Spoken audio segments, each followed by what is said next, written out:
પ્રભુ તમારા સૌના અંતરમાં વસો.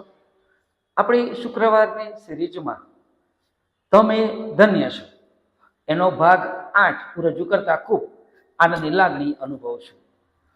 આપ સર્વ કે જેઓ મને ઉત્તેજન આપો છો એ બધાનો પણ આ સમયે હું ખાસ આભાર માનું છું. હું હમણાં બાઇબલ વાંચતો હતો એમાં જૂના કરારની એક વાત મારા વાંચવામાં આવી, જે પહેલો સમુએલમાં પહેલા અધ્યાયમાં લખવામાં આવેલી હતી, કે જે કે હન્ના નામની એક સ્ત્રી કે જેને બાળકો ન હતા, અને એ પ્રભુ મંદિરમાં બેસીને પ્રાર્થના કરતી હતી.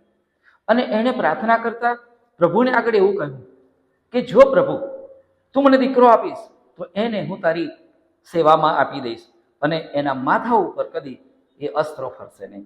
અને ત્યાર પછી તમે જુઓ છો કે આ હન્ના કે જ્યારે આ નાનો દીકરો સમુએલ કે જેણે ધાવળ છોડ્યું ત્યારે એને પ્રભુ મંદિરમાં એ મૂકી દે છે. અને આ બાળક સમુએલ એ પ્રભુની સેવા કરતો હતો પ્રભુ મંદિરમાં. અને એક વખત રાત્રે એને 3 વખત એ પોકાર સાંભળવામાં આવ્યો, સમુએલ સમુએલ. અને ત્યારે એવું માનતો હતો કે આ એલી યાજક મને બોલાવે છે. પરંતુ 4થી વખત જ્યારે એણે પ્રભુનો અવાજ સાંભળ્યો ત્યારે કહ્યું, કેમ કે બોલ યહોવા, તારો દાસ સાંભળે છે. અને આ વાત સાંભળતા તમે ધન્ય છો. લુક 11:28 કે જેઓ દેવની વાત સાંભળે છે અને માને છે તેઓને ધન્ય છે. આ કલમમાં 2 બાબત એ લખવામાં આવી છે, દેવની વાત સાંભળવી અને તેને પાડવી. અને ખરેખર તો આપણી આજુબાજુ અત્યારે હાલ ઘણા બધા પ્રકારના અવાજો આપણને સાંભળવા મળે છે, ઘણી બધી વાતો સાંભળવા મળે છે. પછી એ વાતો આપણને ટીવીના માધ્યમ દ્વારા હોય, સમાચારના માધ્યમ દ્વારા હોય, મોબાઈલ મારફતે હોય, સગાવાલાઓ કે મિત્રો મારફતે. તો એ વખતે આપણે કોનો અવાજ સાંભળીએ અથવા કઈ બાબત પર ધ્યાન દઈએ એ ખરેખર બહુ વિચારનો સવાલ હોય છે. અને જો ખરેખર આપણે પ્રભુનો અવાજ, પ્રભુની વાત સાંભળીશું તો બહુ અદ્ભુત ચમત્કારો અને ન ધારેલી, ન કલ્પેલી એવી બાબતો એ આપણા જીવનોમાં એ બનશે.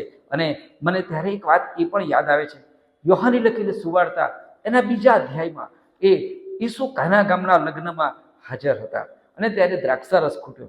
આ અગાઉ પ્રભુએ કોઈ ચમત્કાર કર્યો નહોતો, પણ છતાંય જ્યારે પ્રભુએ કહ્યું ચાકરોને કે આ જે દ્રાક્ષારસના કુંડા ખાલી થયા છે એમાં તમે પાણી ભરો, અને તરત જ આ ચાકરોએ પ્રભુ ઈસુની વાત માની. હજુ પ્રભુએ કોઈ ચમત્કાર તો કર્યો નથી, પણ છતાંય આ ચાકરોએ પ્રભુની વાત માની અને એ કુંડાને પાણીથી ભરી દીધા. અને ત્યારબાદ પ્રભુ કહે છે કે હવે એ કુંડામાંથી એ કાઢો અને પછી તેને તમારા જેને કહેવાય કે જમણના કારભારી છે એને જઈને બતાવો. અને આ તરત જ ચાકરો પાછો જમણના કારભારીને એ દ્રાક્ષારસ ચખાડવા ગયા. તો કહ્યું કે ભાઈ આ તો અગાઉના કરતાં પણ સરસ દ્રાક્ષારસ છે.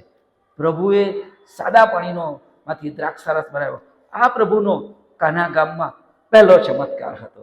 તો હોય પ્રભુની વાત એ સાંભળી અને પાડી તો ચોક્કસ એ ચમત્કાર થયો. જો આપણે પણ આપણા જીવનમાં પ્રભુની વાત સાંભળીશું અને પાડીશું તો આપણા જીવનોમાં અને આપણા કુટુંબોમાં અનેક પ્રકારના આશીર્વાદો અને અનેક પ્રકારના ચમત્કારો થશે, જે તમે કદી વિચાર્યું નહીં હોય, કદી કલ્પ્યું નહીં હોય. એવી બધી બાબતો એ તમારા જીવનમાં બનશે, તમારા કુટુંબમાં બનશે અને તમે તેના સાક્ષી થશો.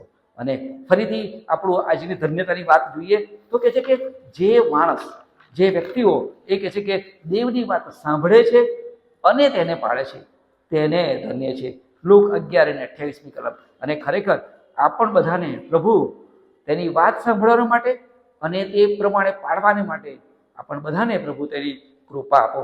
અને ફરી આવતા શુક્રવાર પર મળીશું. ત્યાં સુધી મારો વાલો ઈસુ તમારી અને તમારા કુટુંબના બધાની પ્રભુ સંભાળ રાખે અને આપ સર્વને પ્રભુ ખૂબ આશીર્વાદ આપો.